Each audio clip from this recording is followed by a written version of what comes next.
Hey everybody, this is Brian Aiello, and today we are doing Mirage, speculating on speculative fiction. This is episode number 10, and we are going to be discussing Neil Gaiman.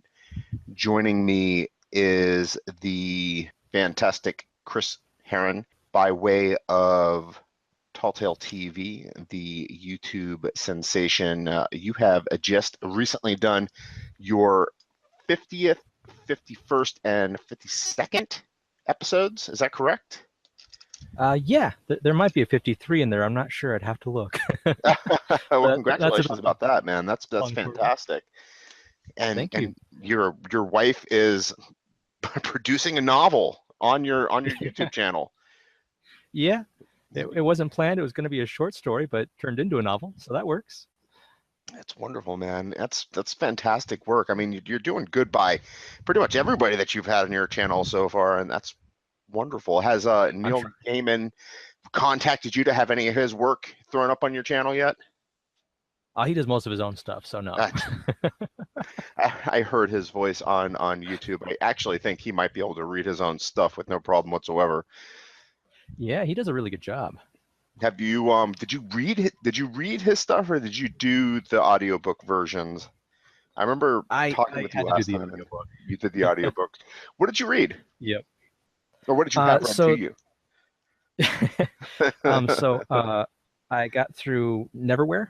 Neverwhere. So okay. the first book of that. I guess he's working on a sequel to it now. Oh, is he? Neverwhere was his second novel. Yes, Neverwhere was his second novel. It's after Good Omens. And last time we spoke, we did Terry Pratchett. Terry Pratchett and Neil Gaiman worked together on Good Omens, and I could not read Good Omens. I got so annoyed with the writing there. And Terry Pratchett did most of the writing and most of the editing supposedly on that novel, and he says it was 100% collaboration between him and Gaiman. So it was like a lot of the story came from Gaiman, I guess, but he did a lot of the writing and a lot of the editing. What'd you think of Neverwhere?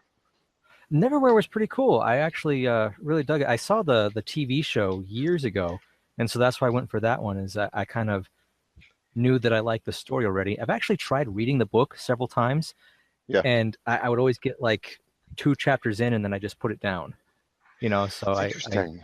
The TV show came first, and he wrote the teleplay. Yeah, I think so. The TV show came first, and he wrote the book based on his teleplay. You know, that doesn't surprise me. He is all over the place with his projects. I mean, he just does everything. Well, he's a comic book guy. That's where he got his start. Yeah, Sandman, right? No, no. His first comic book actually was, I did a little bit of notes, Miracle Man. Okay. Yeah, Miracle Man. And he became friends with Alan Moore, if you can believe that. Like the shut-in, Alan Moore, he became friends with this dude. That is so cool. Like, that's the Watchmen guy, right? That's Swamp Thing and all that stuff, like, right? He pulled him out of his, wherever the hell he's, like, shut in, his cave, and became friends with the guy. And, like, that is a cool guy to get friends with. Right? He became friends with that guy, pulled him out of his wherever the hell he is, and I guess Alan Moore did Miracle Man. I've never read that. Have you? I have not. I don't even know anything about I read a little bit of the Sandman back in like middle school and high school, but that was a couple decades ago, so I don't remember much of it.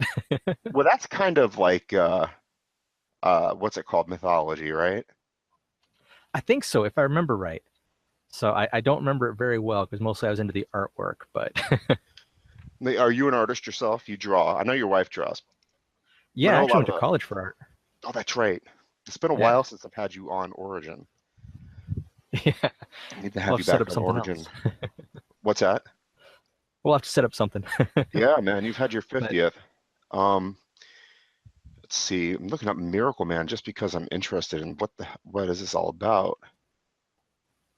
You've read Sandman, but you've not read Miracle Man. Right, and Sandman was so long ago, I couldn't even comment on it. You know, it's kind of like back when I used to read like Boone and stuff like that, those comics. Are you familiar with Alan Moore, though? Yeah. I mean, more of a passing familiarity. I've read some of his stuff, but I'm not like a huge Alan Moore fan. It's just I like his stuff. I'm huge. I love Watchmen. Love it. Yeah, I Watchmen thought was that cool. right, that whole series was amazing, and I don't think they've done it justice as far as the movies are concerned. And then the movie, I already said that the movie, they're actually coming out with a series, a mini series, or either a series based on his that comic book. Oh, that's cool. I don't know if it's going to be a mini series or they're going to try and prolong it for a number of years. It's interesting. Oh man, I'm having a hard time finding Miracle Man. Maybe because it's called Miracle Man and not Miracle Man. It's I'll too see bad. if I can find here. Miracle Men. I can't read my own writing though. Miracle Men. If I look up Miracle Men, Miracle Man shows up. Miracle Man, Wikipedia from 1954. I'm guessing that Neil Gaiman was not writing in 1954. You know, he's old. He's like 56 years old, which makes me feel good that he's not a kid. He was born in 1960. Yeah, You know what else is incredibly yeah. interesting about him, you know, while you're looking at Miracle Men, maybe you could do a better job than me, Okay. is his grandmother, great-grandmother actually, was Belgium, Jewish, right? Oh, really? Living Okay. in uh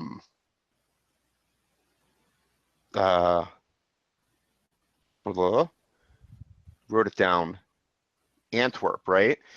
So Okay. the Germans came in and blew them out of Antwerp in 1914, and she became a what do you call it when you have to leave? Oh, refugee. She became a refugee, and that's how they ended up in the United Kingdom. She became a Jewish refugee in 1914. If that hadn't Wow. happened, his family might have been just decimated later on in the next generation. We might not have had Neil Gaiman in 1960 if if she had not become a refugee in 1914. If Jeez. the Belgians had not lost the siege of Antwerp. It's amazing how things like that would have worked and what could work. You know what I mean? It's like this Yeah. DNA, this small little strand of DNA that exists in this one Jewish woman in 1914 hadn't been a refugee escaping, you know, the plights of the Belgians in 1914. We would A not twist of have fate. had the American gods. He is not that prolific Yeah. in terms of like actual work. He's done a lot of comic books. He Yeah. worked for DC a lot. And you know what? I just realized that you couldn't find it either, huh? No, I did. I was Oh, you just letting you run. did. Miracle Man is one word. It's Miracle Man, formerly known as Marvel Man. Both of them single words. So, Marvel Man has an interesting history too, in terms of like from DC to the whole Marvel thing. But anyway, go ahead. right. Oh, I just found the name for you. That's I'm Oh, sorry, that's I it? didn't even look it up. Yeah, I just found the wiki page. Um, yeah, Kingdom, uh, a homegrown substitute for the American character Captain Marvel. Series ran until 1963. Oh, I was looking at this exact thing. So, Okay, so the later contributions by Neil Gaiman, it was rebooted by yep. Alan Moore, and then it died. No. Discontinued the title because of a lawsuit from DC Comics. Yep. Oh, so that's exactly what I was Mhm. talking about. They tried to run with it and it just died out completely. Somebody got in the way, dang it. That's all right. I like his writing. So, Neil Gaiman, yeah, his writing's actually really good. I got through a couple of his books. So, Sandman. So speak of Sandman, what do you think of him as a comic book writer? I mean, can you see his fingerprint? I tried to read Sandman. It's verbose, oh, I right? I didn't mean, go it's back not to what? I didn't go back to Salmon. I said that I saw that back when I was in like middle school. So So I can't remember it. you don't remember your experience with it at all? No, I just remember liking it. I thought it was really cool at the time, but I can't remember what the plot was. What did you like about it in middle school? The artwork. I wanted to be a comic book artist. From that alone? Yeah, they had that and a couple of other artists back then, but Sandman was definitely one of the cooler things in the library. So I mean, Sandman was interesting, right? I mean, it's unique in terms of what it was accomplishing. Yeah, if I remember right, it had kind of a serious plot going with it. It wasn't kind of the beat 'em up Spider-Man. punching comics. Yeah. Yeah. I tried to read it. I only made it through the beginning of one of the issues, or maybe a few of the pages actually. I already finished American Godzo at that point. Oh man, this I remember the cover of it. Who was his artist? Art by Dave McKean. What has he worked on? Arkham Asylum, House of Serious Earth, The Big Fat Duck, Cookbook, Cages, Hellblazer, The Tragical Comedy, or The Comical Tragedy of Mr. Punch. I mean, these are kind of obscure books, right? I mean, these aren't like normal comic books, Kind of sounds like it. right? The Tragical Comedy of Comical Tragedy of Mr. Punch. That's crazy. I want to see the cover of this thing.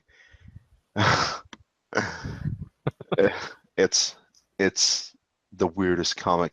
It's got like a marionette sitting on top of an abstract looking mechanical deal, a bunch of little things happening on it. You know what sucks?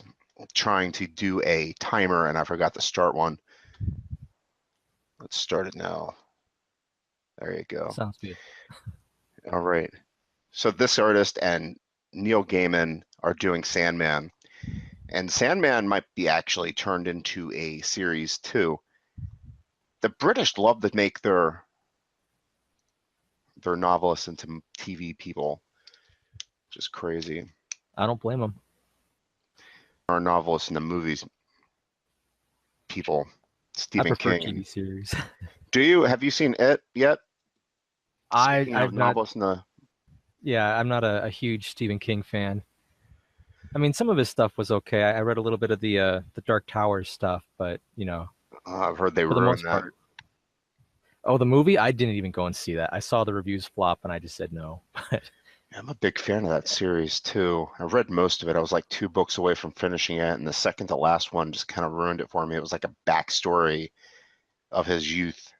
Just could not find myself interested enough to actually finish it. But yeah, I've heard this movie is really horrible, but it's supposed to be not bad. Yeah. There's a really good copy of it online right now that my friend recorded. I don't know how he did it. I'm gonna stop talking right now. Strike that from the record. Strike that from the record. Let's go back to Neil Gaiman. So anyway, Yes. Sandman is supposed to be fantastic. It's supposed to be a great story. I could not read it though. I had a really hard time with it. In terms of comic books, I mean, he had a really great career with DC. He worked on this and that and the other thing. I heard they actually have Sandman in some college courses now or something like that. I guess can't, say where. I just heard that somewhere. I don't even remember where. I've heard that comic books are actually not comic books, graphic novels. I don't know what they're calling them to be, not insulting the medium because actually you should, I mean, they deserve respect. I mean, they're a team effort. The art is not something to, snuff your nose at or sniff your nose at or whatever the phrase is. I mean, they have really hardcore writing in terms of what it takes. And I've spoken to a few artists and the effort that goes into it's pretty hardcore. They deserve to be studied. They've been around for a really long time. My theory is Stan Lee is going to be the 20th century's Shakespeare. I mean, he will never die in terms of the stuff that he's put out into the world. Yeah. Yeah, definitely. He's got one heck of a bibliography. What would you call that for a comic book artist? Yeah, I mean, it's been out there. Neil Gaiman, he's not really putting a lot of stuff out there, but the stuff that he's putting out there is like catching on. Um, The one thing I can say about what I've read from him is he's got really good concepts. Like all of his stuff was super high concept. mhm. I thought that for my taste, he was a little bit slow, kind of like Robin Hobb. I love Robin Hobb too, but both of them I've got to be in the mood to kind of read their stuff because it just kind of meanders, you know. But Well, that could just be the couple of books I read too. you are a big fan of Terry Pratchett, Yeah. and you did not read Good Omens, but you read Neverwhere, which is the second book to where he collaborated with Terry Pratchett. Yeah. How do you think he compares reading Neverwhere to Terry Pratchett? I mean, they're completely different. I guess the one thing that they have in common is kind of I would say they have a really good world building in both. You know, they're both very vivid, very imaginative. It's just where did they come up with these ideas, kind of thing. You know, so Mhm. the high concept value of both of those books, or both of those, well, I guess all of Terry Pratchett's stuff, and then this book were really uh, what stand out to me most about his writing. You know, going down into the London underground, and there's like an entire world down there, and you know, all these different stations and everything are actually places both in the real world and in this, you know, underground world. You know, it's just really cool stuff. So That's very interesting. Looking at Neverwhere's Wikipedia page, which is where I'm getting all my information, just to cite my source, Lenny Harry he's a collaborative. He's collaborating again with him. So I mean, looking at this, he's been, you know, he's 36 years old at this point in his career. He's never worked alone. You know what I mean? He's oh, it was been a working. collaboration. He's collaborating with people all along. Lenny Harry is actually knighted. Interesting. That's cool. He's actually the same age as he's about 3 years older than Neil Gaiman, and he has had a pretty prestigious career in Shakespeare music and whatnot. And he worked with him on this Neverwhere television series, which I don't know what it's about. What is Neverwhere about? So basically, without giving away too many spoilers, the Spoil it, my idea friend. This is is a spoil, whatever it is. We spoil everything here because nobody listens anyway. So just spoiling me, and I'll never watch it. okay. So the general idea is that the main guy whose name escapes me at the moment, God, I'm horrible with that. He's What's his name? I can't remember. That Richard Mayhew? Yeah, Richard Mayhew. Yeah, Richard. So Richard's, you know, he's it starts out and he's with his friends in some other city, and they're giving him a goodbye present, and he's, you know, getting drunk and everything like that. And then he moves out to London, and he meets a lovely gal, and they're engaged, about to get married, everything like that. And he's got a 9 to 5 job. You know, I think he's like an accountant or something. I can't remember. Just kind of a He's cubicle kind listed of as a job. young businessman here. Yeah, so something like that. And then he's got a really important dinner where he's taking his wife to go meet her boss, or, you know, it's not exactly her boss, but somebody she's working for at the moment. And he's messed up the reservation, everything like that. And they're headed out, and she's already angry at him.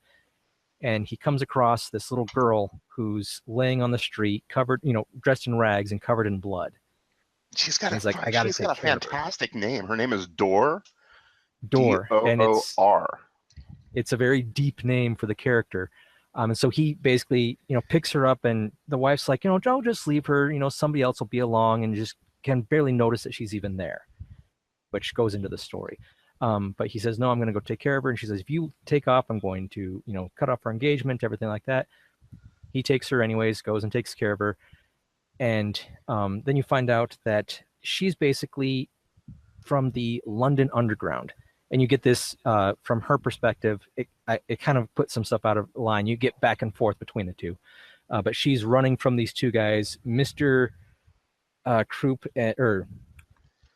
Krupp and Mr. Vandemar is their names. And they're basically these two hitmen, and they're after her, and she's running away. And you find out that she has this ability to basically open doorways to other places. And that's why her name is Interesting. Door. And so he decides to help her, find her friends and stuff like that and get back to where she needs to go. And so she gives him kind of this map, and he goes and he finds the Marquis DiCaprio or something like that. And it's Marquis to something, I can't remember. But in finding that guy and bringing him back, he's dived too far into their world. Carabas. Sorry? I think Carabas. it's Carabas. Carabas. Yeah, I think so. I'm not positive. Carabas. Carabas. Something like that. But by interacting with these people for too long, he became one of them. And he basically became a vagrant. The people who slipped through the cracks of society and through the world really see him. He can walk up, and if he starts talking to you, you'll look at him, but as soon as you look away, you forgot that he was there. So then he's got to go and find these people in this underground world to see what's happened to him, because his wife, his fiance, doesn't even remember that he exists, because he interacted with the vagrants and the people of this other land too long and slipped through the cracks of reality. Wow. And what's interesting to me, there are 6 half-hour episodes, and he wrote a novel off of that. It seems to be rich with possibilities, and it doesn't seem like it's a 3-hour worth of effort, Yeah, there's a lot of really cool concepts in there. I mean, they've got angels, and they've got black friars, and they've got, beasts of legend, and, hunters and psychokinetic powers, and people who talk to rats, and, the night bridge where you see your nightmares as you, all sorts of crazy cool ideas. And that's, I think, where, from what I've read of his, a couple of books, he really shines with the creativity in his ideas. It's just, the plots, you've seen the plots before and stuff like that. It's just kind of an adventure kind of plot. It's nothing mold breaking, but with the ideas he brings to it, really sets him apart. So. It's interesting. Oops. Yeah. Are we losing you? Oh. No, can you hear me? Oh, okay. I thought you faded away there. I may have. My computer did something. But yeah, I read Neverwhere, and I got through Norse mythology. And you read Norse mythology? That's one I want to read. I have not read that one yet. Is it worth it? It's really short. It's really short, and it's definitely worth it. That's one we're not going to talk about, because that's on my list of to read. Okay. I mean, you know what it's about, right?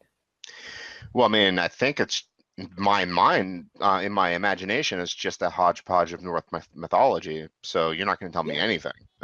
Yeah, no, I can tell you what it is, and it won't ruin anything. He basically went and he talked to all these college professors and read every play and all the poetry and everything like that from our historical records, and recreated a bunch of the Norse myths in his own narrative voice.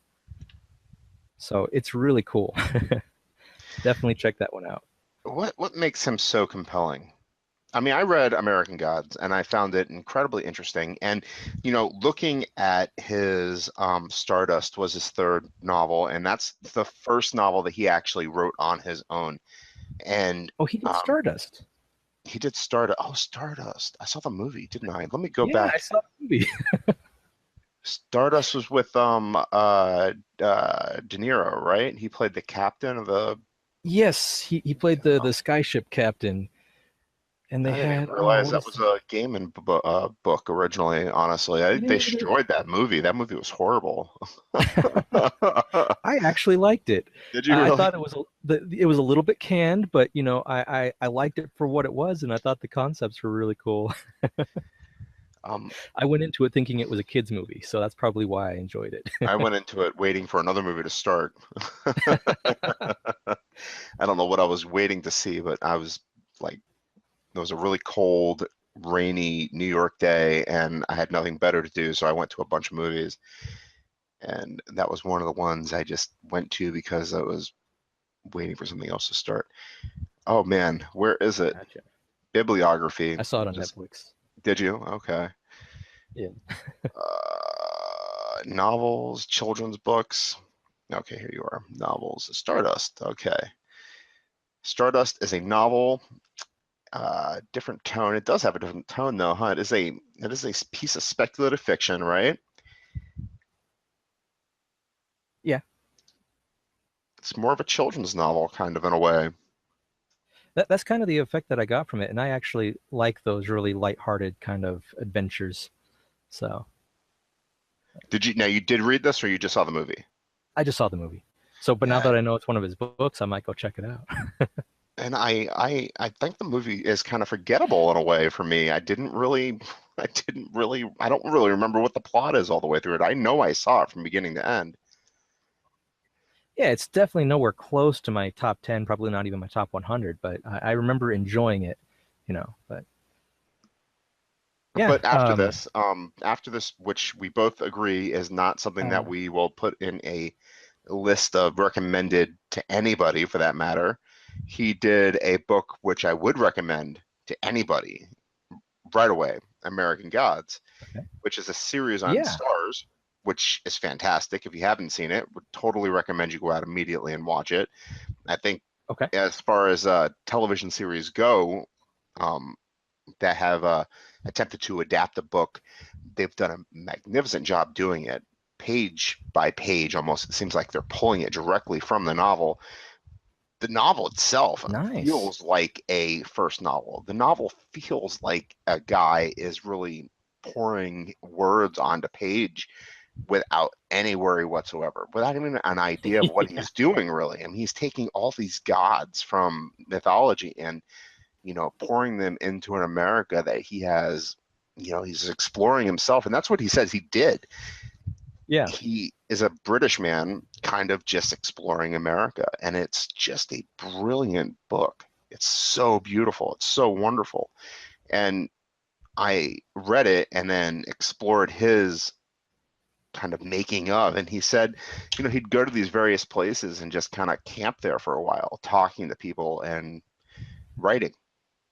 He'd just go and explore these dives and places and write, and you could feel it, how he kind of fell in love with this country.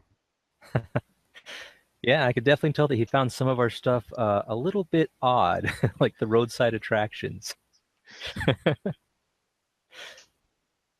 Have you gotten an opportunity to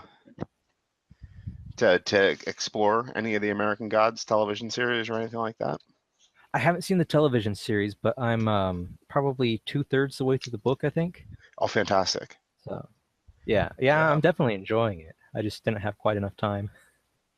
So And now you're really but going yeah, through Neil it's Gaiman. That's the problem, is he hasn't really written a lot. He doesn't really have to worry about it, I yeah, guess. I mean, he's worth $18 million. He's not poor by any stretch of the imagination. I mean, he's doing quite well. yeah. And I could really see how they would take his stuff and turn it into like movies and TV series and stuff. It's got some really cool stuff in there. Hmm. So definitely a serialized adaptation. You can put bits and pieces of his really cool scenes in each one because there's just Hmm. so many to choose from. Man, I love how the gods get here too, in terms of, they're coming with the various, different types of people when they get Yep. prayed to or whatnot. I mean, it's just such a brilliant concept. I mean, I want to have Yeah. thought of that. It just pisses me off. It's like, oh my God, it's so simple. I guess that's the simplest, that's the best thing about good literature is it's simple. It's not overly thought Yeah. of. Yeah. A simple plot, is the best books have simple plots. It's the Hmm. characters and the ideas that go into it that make it great. Hmm. It's readable, it's relatable, and you're thinking to yourself the whole time, damn it, I could have thought of that. Right. I love it so much. You've really, it's just a great treat. I want to read it again. There's just so many good books out there yet to be discovered. It's like, oh no, I can't waste all that energy reading it. How many pages is it? It's like 800. It's not a, it's not the easiest book in the world. I mean, his bibliography is not very big. Right. It's so I mean, small. I mean, he's got a lot of stuff, but if you just look at the books, it's not that long. He's got like, four, all the other stuff he's worked on too in there. 480 pages. It seems like a 1,000-page novel. Oh, American Gods. Yeah, and Yeah. I'm going through the extended version, the 10-year anniversary. He did a So sequel to it too. It's a short story. I can't remember what it's called. I was just looking at it before. It's like the Beowulf. Let's see if I can find it real quick. Speaking of sequels, you'll get a kick out of this. If I understand right, the reason he's doing a sequel to Neverwhere is because of Trump. There was something in an interview I saw with him where they were talking about Trump, and he said something about that's part of the reason that he's going to go back to Neverwhere, I think. But since it was kind of it's because of the refugees. The first one was all about the homeless people, the vagrants, and now he's going to do one about refugees and how they slipped through the cracks of the world. So I wish Trump would slip through the cracks of the world, and the cracks closed up again. And just his like little fingers are like stuck, just kind of wiggling. Help!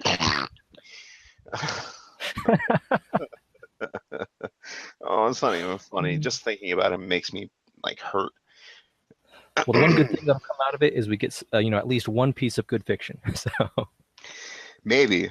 I haven't read Neverwhere yet. yeah, I guess Gaiman is so interesting. I guess also he did Coraline, which is a fantastic movie. I haven't read the book, but the movie is fantastic. I mean, I like his movies. Yeah, I mean, I've seen a bunch of his movies, I guess. Well, I've only seen one of them and I enjoyed. Good Omens is a movie too? No, it's not. No, but it's going to be a TV series in the very, very near future. They've already cast a bunch of people. It's got like David Tennant, who was, Doctor Who. Gosh, I knew a couple of people that were going to be in it. It's got a really good cast, but that's coming out pretty soon from what I understand. Anasazi Boys is a sequel to American Gods. And it's not really a sequel to it. It is a sequel to it. It's 400 pages. I thought it was a short story. What? I thought it was Okay, what is this? 352 pages. Is a West African trickster god. Oh yeah, Anasazi. Is that what you said? Was Anasazi Boys? Yeah, Anasazi is the black gentleman who was the spider doing the song about the tiger. Yeah. If you remember that scene. Yeah. So let's see. It's hard to read and not keep dead air at the same time. I have no clue. Yeah, I love, what would you call that? Like God fiction, where you bring, or religious fiction. I don't know what you would call it, where you bring in all these different religions. It's like, I love authors that do that. One of the other guys, he did the Iron Druid series. I can't remember what his name is right now, or Iron Druid Chronicles. But it's all about, gods from different parts of the world and stuff like that. And the main character goes and meets them all. I love that kind of stuff. Because you get to learn a little bit of something too. I call it mythological fiction. Yeah, that's a really good term for it. Kevin Hearn. Hearn? Yeah. I don't know which one it is, but yeah, if you haven't checked out those books, those ones are really good. And they're pretty short. That's the bad thing about doing these podcasts is everybody has all these really great authors. Like, oh, you should read this. Oh, you should read that. I'm developing a list of thousands of people that I should read. And I can barely make it through this really fantastic paleontological book about the human species that I am like halfway through that I cannot make it through for like the last month. Oh, so that sounds so cool. It's called Sapiens, but it's a history of the human race. I'm like, I just want to finish reading it. And there's another one by the same author. I can't remember the name of the book. It's about the future of the human race. I'm like, oh, dude, I just want to finish these books. That sounds so cool. I love that stuff.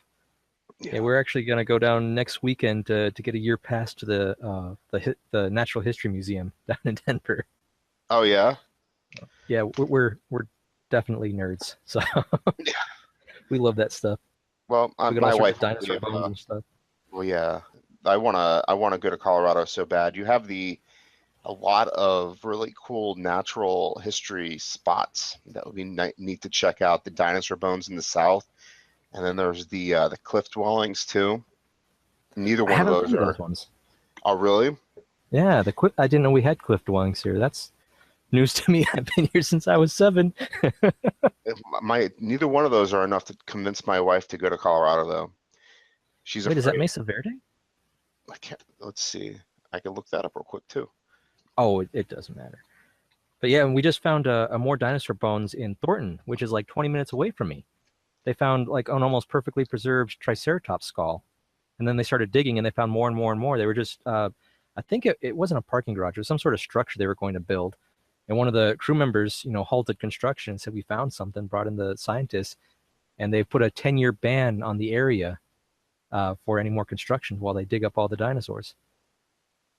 So I was it's just like saying, right like down the right road. outside of Colorado Springs, Manitou Springs. Manitou? Northern Colorado, so that's like 2 hours away.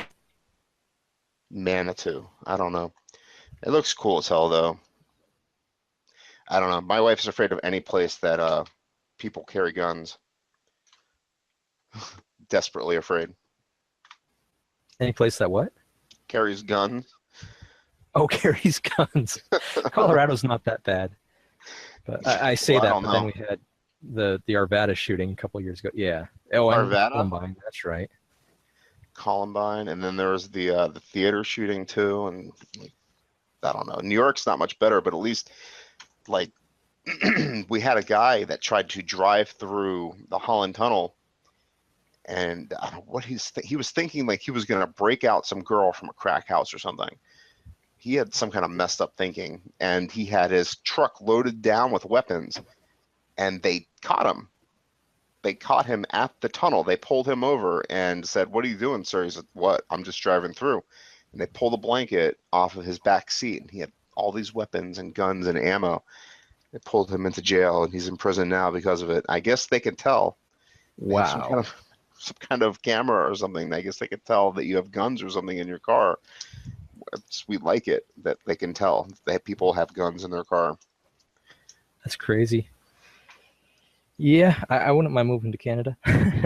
I wouldn't mind moving to Canada, Australia, these places that are actually rational in their thoughts, and Right? people don't want to own guns. Man, dude, I don't like it at all. I don't And you're like that shit. ex-military, right? Yeah, I am. I just don't. Yeah. I don't like that power. I just don't like it at all. It's put it in an armory unless you need it. Yep. Just Yeah, I'm in full agreement. I just don't like the thought process. It just makes me really uncomfortable because more than anything else, you can't be 100% sure of where those bullets are going to go.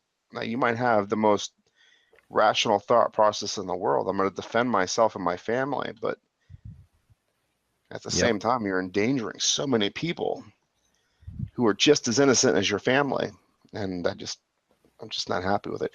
But anyway, I'm sure that Neil Gaiman is just as anti-gun as we are.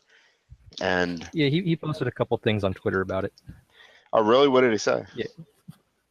For anybody listening, we just like a couple days ago had the mass shooting in Las Vegas. To put this in context, is why it came up. I can't remember exactly what he said. He was definitely anti-gun. I don't remember his comments. It just kind of flew past as I was looking through. But he's not happy about it either. That was horrible. I had just woken up. It was 2:00 in the morning. I'd started writing, and I looked over, and I'd obviously procrastinate, so I had Twitter up, and I saw active shooter. It's like 2 people hit or whatever. I was like, oh, that's horrible. So I started writing, open up Twitter again, and it turned out to be like a 59 person, 500 injured. I was like, my God, it was like between 30 minutes. It turned from, one minor event to this gigantic thing in like 30 minutes time. It's like, dude, what a horrible moment in time that was. Yeah, it put me into such a depressed mood for like 3 days. Or maybe 2 days. I think it was 3 days ago. The whole country, like too. I mean, it really is. It's so sad. Yeah. And we have the administration that we have, too, which isn't going to help the situation at all. Yeah. Not to talk about politics, unfortunately, Yeah, it's a trigger for both of us. We know that. Back to Gaiman. Yeah, let's talk about Gaiman. Sorry. Oh. Yeah, so they're coming out with that Good Omens, I think next year. I would have to check, but it's coming up real quick from what I remember. Well, I know Let's look it up. So I'm still looking at beautiful cliff-dwelling Colorado, blue skies. So how bad's winter gonna be for you guys? They've been getting really light because of global warming. It turns out that we used to have snow by this time every year. Now we probably don't have, a really good snow until next year. So we might get a little bit here and there sprinkling, but most of the time we don't get much of anything until about February. Well, man, we've got humidity outside right now. It's horrible. Yeah, we're in monsoon season right now, which we never used to have, but we have a monsoon season now in September and early October. Feel bad for the people on the equator. I'm not sure what's happening. What is this, television or theater or film? Is it film or television? I thought it was television. 2016, 2018. It's going to be adapted to a 6-part limited comedy series for Amazon and BBC.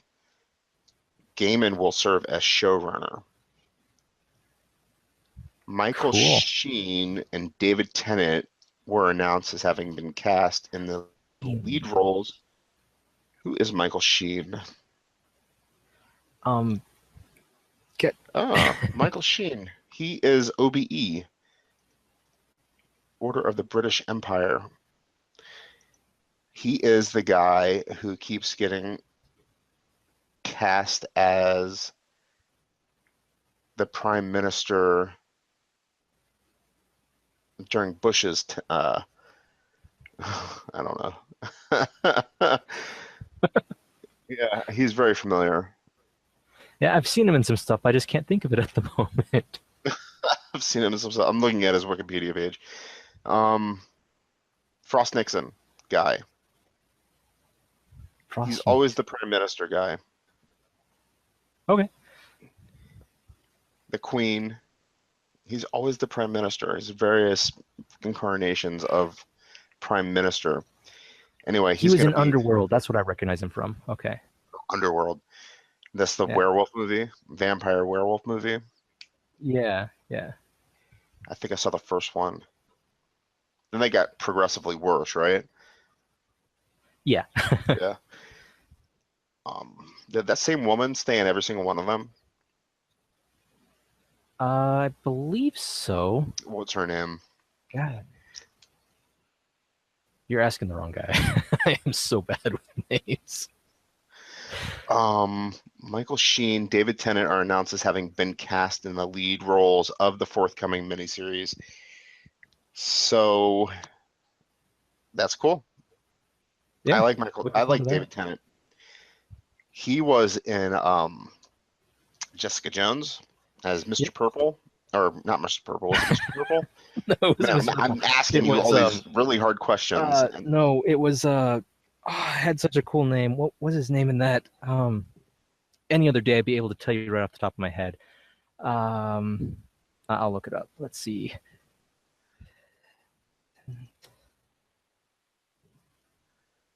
Okay. Why do you have to be backwards? You mean? It's just his filmography is backwards, so I have to scroll to the bottom to find his most recent ones.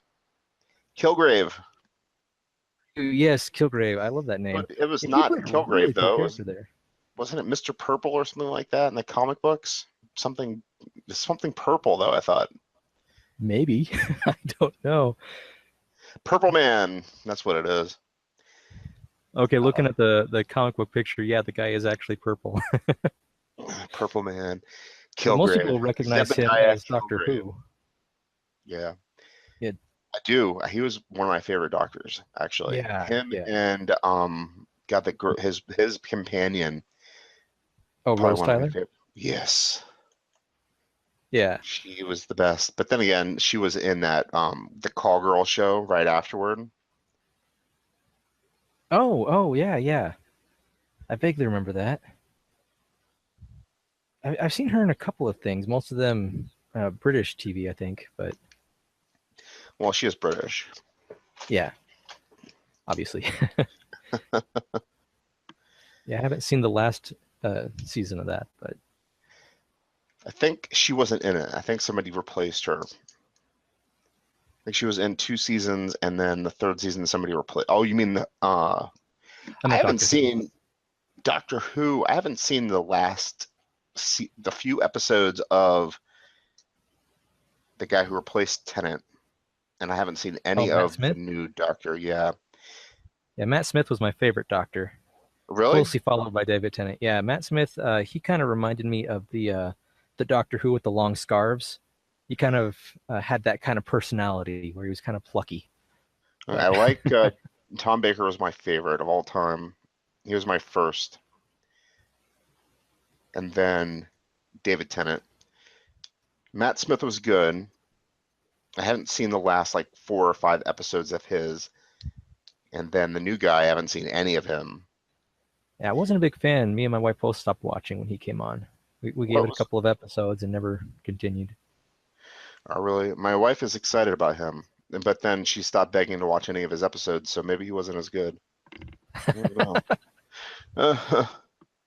And the new one's a chick. And the new They're one's a going to a chick. female doctor. I Yeah. don't mind, but then again, I'm not Yeah, British, me so either. maybe I'm not supposed to mind. I don't really. I mean, nothing bothers me except for Donald Trump and people who want We to tend own to wander a guns. little bit, don't we? Hey, these podcasts, I don't care. I think they should. You should wander all over the place. Why stay That and on it's so topic? late at night that we can't stay on topic anyways. So What time is it there? It's like 8. yeah, but my wife's been going to work at 3 a.m. every morning, so we have to be up by 2. Oh no. So I mean, it's the weekend right now, so it's all good, but her schedule's shifted. So, but we've always been getting up early, just more so now. How's your dog? Dog's doing all right.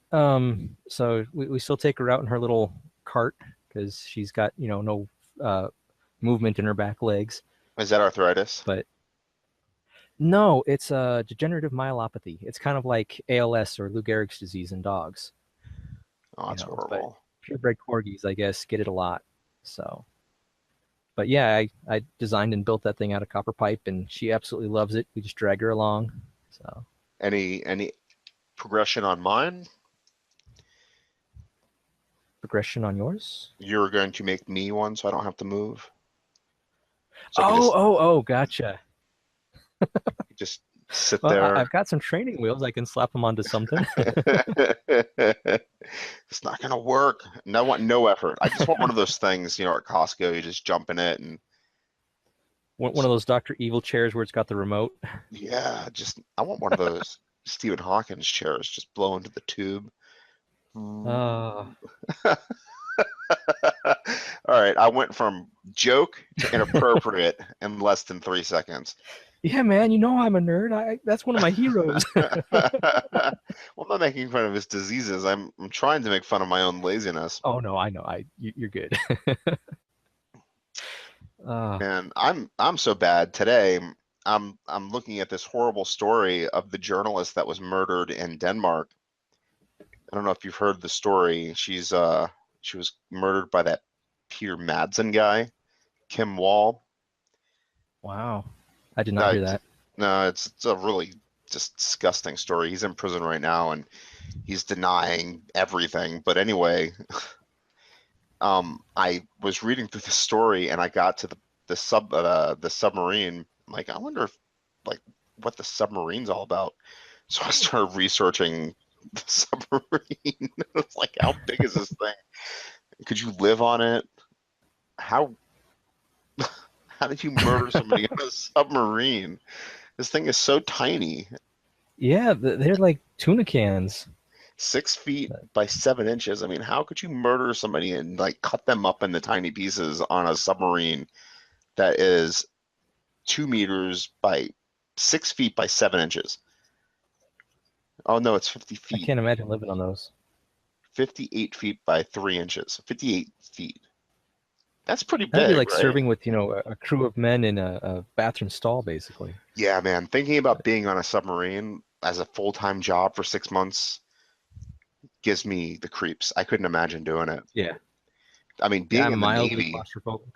God, man, being in the Navy right now, supposedly they don't let them sleep. Really? Yeah, they wake them up after like they wake them up 3 hours. They put them on watch. Then they make them do work.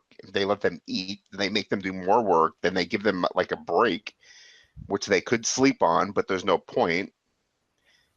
They get sleeping disorders. They're really brutal to these sailors. It's horrible. That's crazy. Yeah. I mean, I'm messing up the story, but it's pretty horrible. Neil Gaiman was not in the Navy, though. Neil Gaiman, I don't think went to college, but it's really hard to say exactly what education the guy had. He went to this place Uh, called Ardingly, Ardingly college, up until the time he was okay. 18. But I don't know what that means. I have no idea. That doesn't mean he went to university, right? Because I Oxford don't. is a university, Right. but he didn't go Yeah, I to know a they call it university. university, not college, but I don't know. I didn't actually see anything about his college experience. Yeah, I if know you look that at his guidance counselor asked if he wanted to go into accounting because he didn't know what to tell a kid that wanted to become a comic book writer. it, But that's about all I know about his school years. do you want to be an accountant? Yeah. Yes. What kid says, yes, I want to be an accountant? Please show me the way. Oh, how horrible. What a world that we live in. He did have a fun story about being a kid, though. I guess, like during the summer breaks and stuff like that, he would convince his parents to drop him off at the public library on their way to work in the morning and then pick him up on their way back. So they drop him off with a bag of sandwiches, and he'd go and he'd basically read through the entire library, for the summer. It But doesn't seem like a bad thing. My mom worked in a library. I used to love going to work oh with yeah, her. that's Yeah, cool.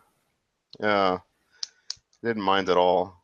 She used to, we never used to check anything out either. We'd have access to all the movies and the CDs. We just basically just robbed the library of all their cool stuff. Yeah, my mom actually had to recruit a bunch of the librarians to find me on more than one occasion because I was just holed up in a little corner with a stack of books. Yeah, I love libraries. I think libraries are so cool. It bothers me Yeah, that I have to buy anything. And honestly, right. when people talk about, reading outside of their genre, I'm like, I don't really have a genre because I read everything. I Yeah, didn't and know. now with Overdrive, you've got the library at your fingertips. Yeah, actually, Do you I use know. Overdrive? Yeah, I use Overdrive all the time. Yeah, it's a great app. Anybody who doesn't have Overdrive, go download it.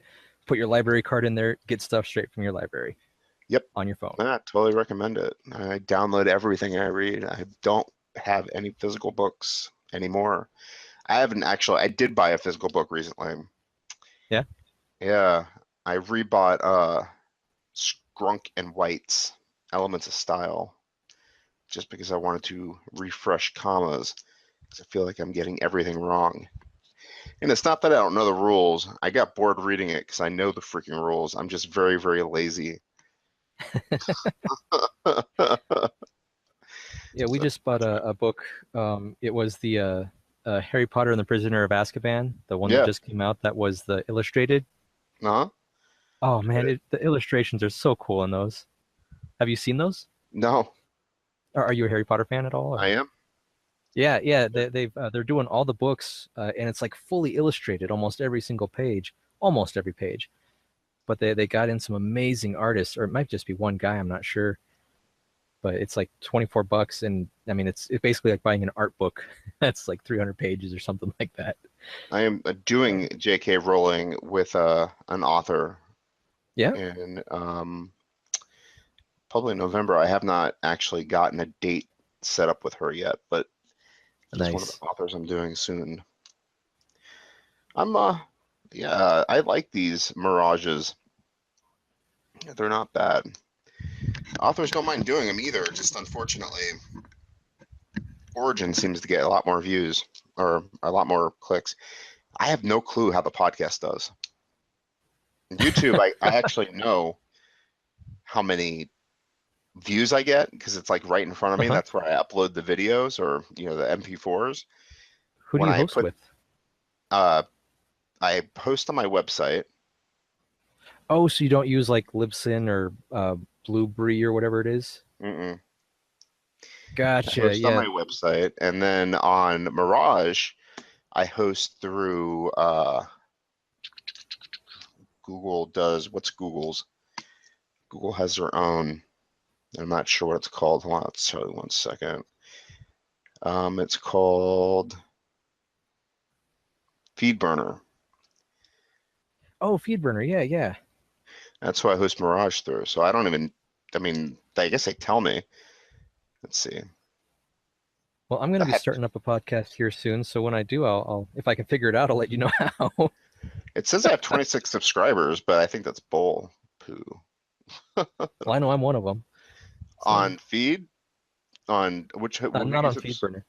Well, it might be through FeedBurner. I use a podcast app on my phone. I think it's Oh, Podcast okay. Addict, and Who I do you subscribe to you through that.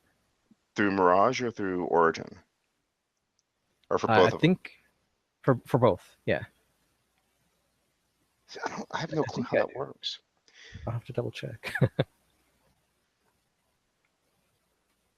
'Cause this is crazy. I mean, it says I have like I mean, obviously these are minimal numbers. I'm not like saying, oh, you're at 26. And I guess I can go to like Stitcher and iTunes and check, but I don't want to. 'Cause, it's like when you weigh yourself, you're like, I'm doing really good, and then you weigh yourself, and you're like, oh, damn, I'm not doing that good after all. I'd rather not know. Yeah, Just this keep isn't doing it. television You're blind television. to it. It's like when you send out a story to a publication, you're like, you don't know how bad you're doing until they tell you no. Well, don't take that. I mean, even Gaiman, since we're talking about Gaiman, he was talking about how he would send off stories and stuff like that to all these magazines, and they'd send him back a note. It's like, this isn't what we're looking for right now. And okay, so Yeah, everybody gets it. yeah, it's true. And you have to send them out. You never know. But I've read your writing. You've got some pretty good stuff in there. Oh, So thanks. yeah, matter of time, you'll get it. Yeah, I figure just got to get that something, something. What worries me though, man, because those online magazines, they tell you, we own the copyright for 6 months for blah blah blah blah blah blah blah, the first English rights or whatever. It's like, oh man, that means I can never send it out for any other English publications again. Ugh, it's so Yeah, painful to think that. they've got secondary publishers out there, but I mean, not nearly as many, and they don't pay Yeah, you nearly as much. It's like 1 cent a word. But yeah, that's the painful thing about it is I might be, I just turned 41 today, but I feel like I'm a baby when it comes to this stuff. I've never actually done any of this sending stuff out before. yeah, I've written a yep. lot. I have like hundreds and hundreds of stories in my Google Docs, but I've never done this part of the whole career thing before. The writing part, yeah, sure, no problem. But I've never actually gotten the nose. And I just never felt I was good enough, so I went ahead and started my own publication. That's so interesting. I won't tell myself no.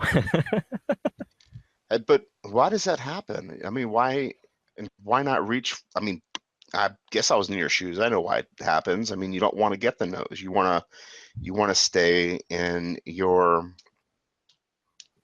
denial, basically.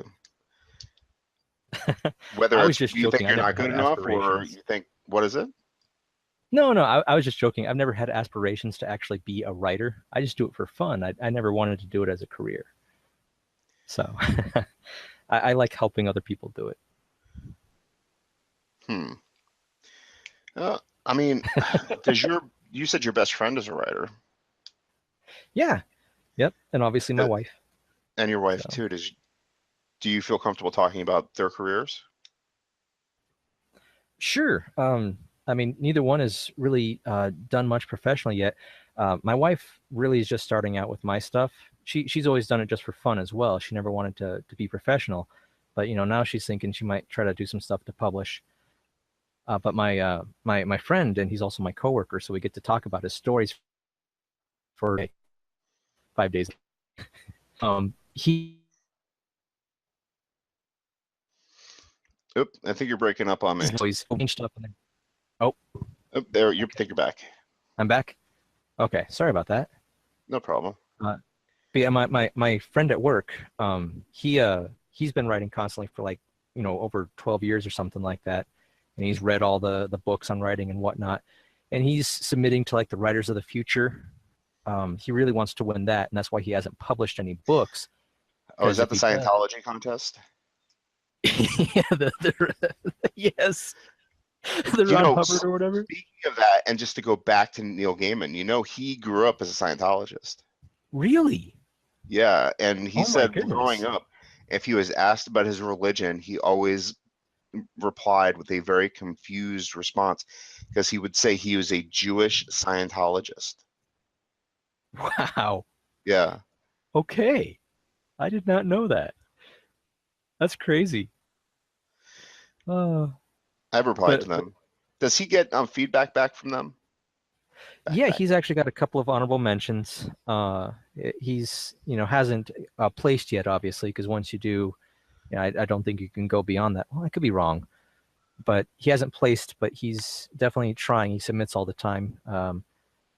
But if he publishes a book and he sells too many copies, then he can't submit to that contest anymore. And it's like, I guess, the prestigious contest.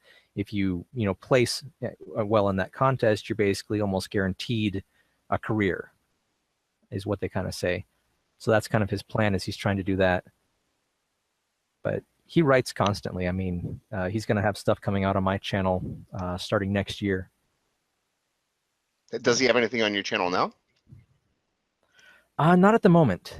Um, he wanted to kind of get this one project he has going, and then it's going to be an ongoing series on my channel on an extra day. So that was kind of his big plan with what I'm doing, but yeah, actually, a couple of the characters in my wife's thing came from his stuff.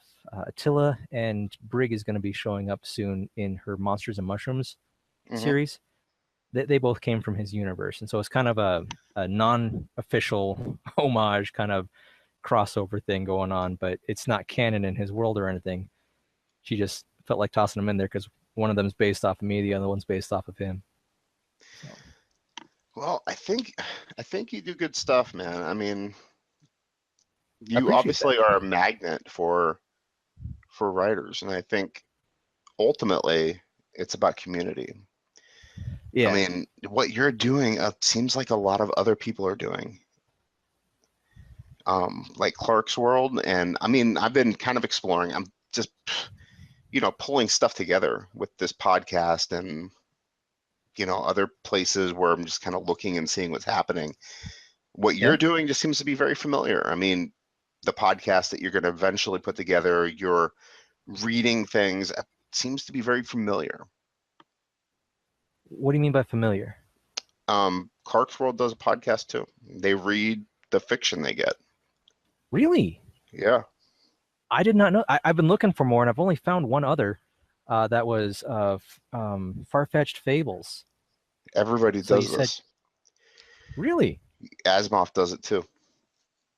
How have I not been able to find these things? I must just be Um, looking for the wrong keywords. no, what you should do is type in Clark's. Well, go on Amazon and type in Asimov, and then it'll show you what other people look for when they buy Asimov fiction or the subscription. And I think it'll Okay. show you all the subscriptions like Clark's World and blah, blah, blah, blah, blah, blah, blah. And then look up those websites for those magazines, and they'll show you the podcast. And the podcast is somebody reading fiction, just like you're doing. Wow. Okay. Yeah, I And tried looking up stuff like audiobook and audio stories, and all I would come up with was people who are reading their own book. So yeah, okay, I was I'll impressed try too. It's looking like up. all these people are doing podcasts. I want to listen to, them talk about the world of fiction. And it turns out they're not talking about the world of fiction. They're actually reading stories from their monthly issues. It's like, Huh. wow. And Okay. they're not just reading one story, they're reading all of their stories. And man, these stories are like not short. They're like 10,000 words each sometimes. Like, Wow. That's awesome. I'm gonna have to check those. I've been looking for stuff like that. And I think about you too, and it doesn't seem like this is just, story reading anymore. It's like you're on your way to doing more than that. I see you doing a website. I see you doing this bigger than just a monthly read. I see you publishing this just like they're doing, because it's just a website. It's not like they're putting something in somebody's mailbox. They're putting stories out online. You know what I mean? That would be cool. Yeah, that's definitely down the road if I ever do that. I don't have time for any of that right now, but right now I'm just kind of having fun helping people out. But Which is what they're doing too. Or at least that's what my enemy Clarksworld did 10, 15 years ago. your enemy Clark's World? Yeah, Did they've they give you a rejected me like rejection? 3 times. Oh, I'm sorry, man. They are my enemy. I hate them. They reject me very quickly too, which I really appreciate. Well, at least it's quickly and not waiting Yeah. 6 months. Yeah, they let me put that back into circulation like immediately, which I only have like 3 magazines I submit to right now: Clark's World and Clark's World and Clark's World. The Clark trifecta. Okay. The Clark's World trifecta. I only have 3 stories out too, and they've rejected all 3 of them. That's Cool. that's the hard part about it too, is I'm trying to figure out why they're being rejected. Like, what's wrong with these stories? Yeah, I need if to they get could them give out feedback, that'd faster. be You know what I awesome. mean? To figure out where more magazines are, how to get them out faster, and stop doubting myself. Yep. Yeah. But anyway, where are we with Go Neil ahead. Gaiman? This is not the Brown or Yellow podcast. We could do that in like 10 or 20. Sounds good. We could do that about like 10 or 20 years. And I won't be a part of it. I'll just listen silently after I approve the guests. Jeez. How late is it where you are? You've got to be up way late. Yeah, that's why I'm like babbling. I'm like barely up in I'm like leaning down in my office chair, like half on the floor. Where are we at with Neil Gaiman? He's pretty awesome. He is So pretty awesome. He is producing some pretty decent fiction. I've read at least one of his novels, American Gods. He's got the TV thing down. That's one thing. I'll read Norse mythology mythology. eventually and enjoy it.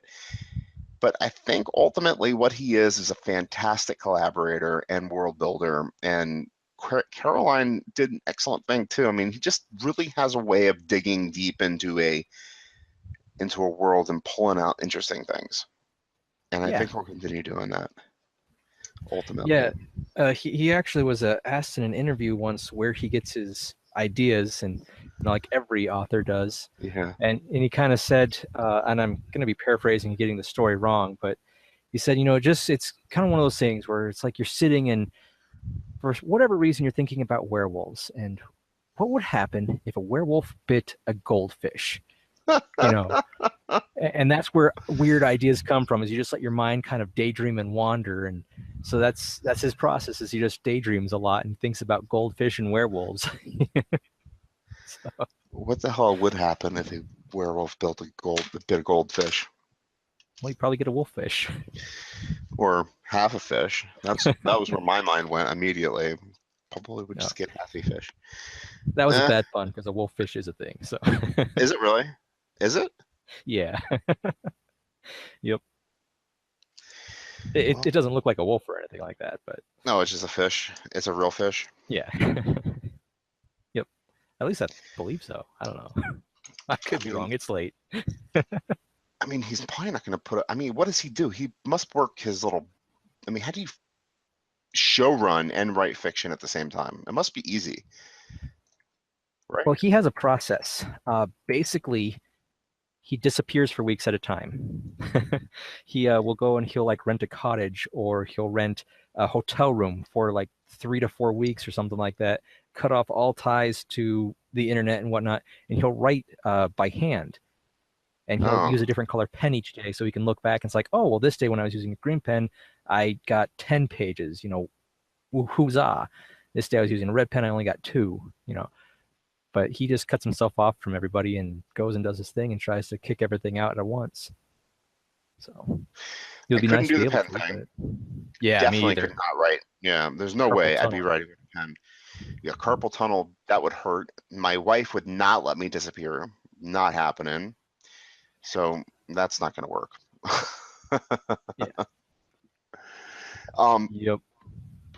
so he's a magical guy. He's married too.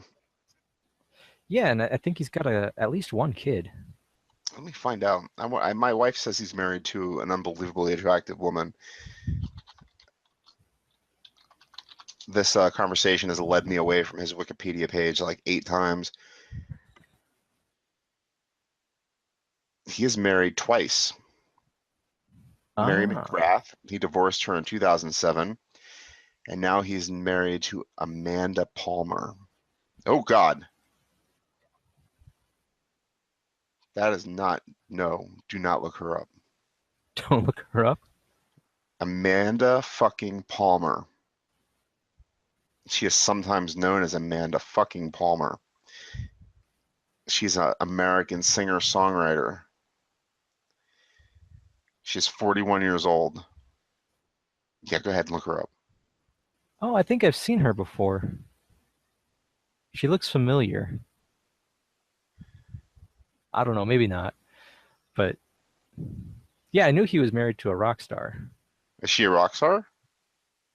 Oh, Do they still that's just make rock stars? something I've heard. Okay, well, a musician. How's that? I gotta look up Mary McGrath. Yeah, one of his books, Oh, I hope this is not her either. the He is married. Graveyard Book or whatever it was based on his I believe his son, because his son liked to ride around on a tricycle, but they didn't have any yard at the time, so he would take his kid across the street to the graveyard, and his kid would ride around in the graveyard on his tricycle and just be as happy as could be, and that's where he got the idea for. I think it's called the Graveyard Book, Hmm. but I don't know what that is. it's just one of his kids' books. Oh, okay. And it's like Wow. a kid that's raised by dead people. Yeah, the Graveyard Book by Neil Gaiman. Oh, Well, it looks like it was actually a comic book. so he's That figures. prolific in the comics, not DC and one Marvel book. He definitely worked for DC for a long time. He's rich. He killed Terry Pratchett.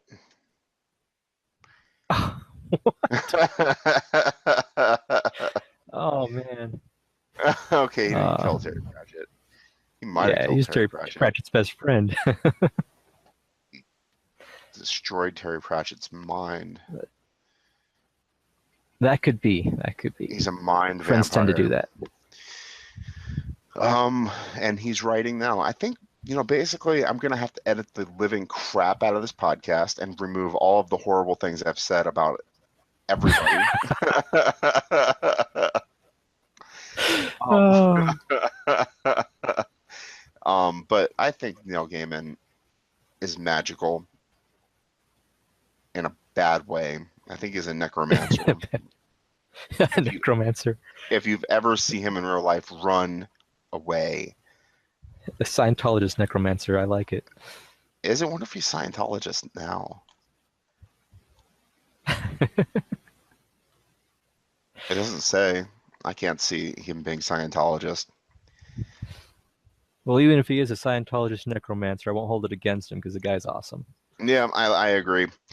Um, would you like to say any final words about Neil Gaiman?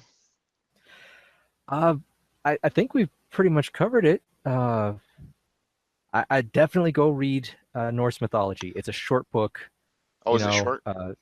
Yeah, it's pretty short. I can't remember how long it was, but it was not long at all. It's basically a collection of myths, like short little snippets and whatnot. But it was a lot of fun. So check that out, and it's all legitimate. He had college professors take a look at it to make sure it was all accurate. So he's not embellishing anything. He's just giving it a narrative voice. So, but yeah, you'll enjoy that. I know you will. So Well, I'm making up my own mythology as I go along, so I don't want to be accused of plagiarism. Well, as usual, thank you so much for joining me here today for this discussion on Neil Gaiman, and we're going to have to do it again. Sounds good. All right, man. Thank you so much. Have a good night. You too, man. Bye.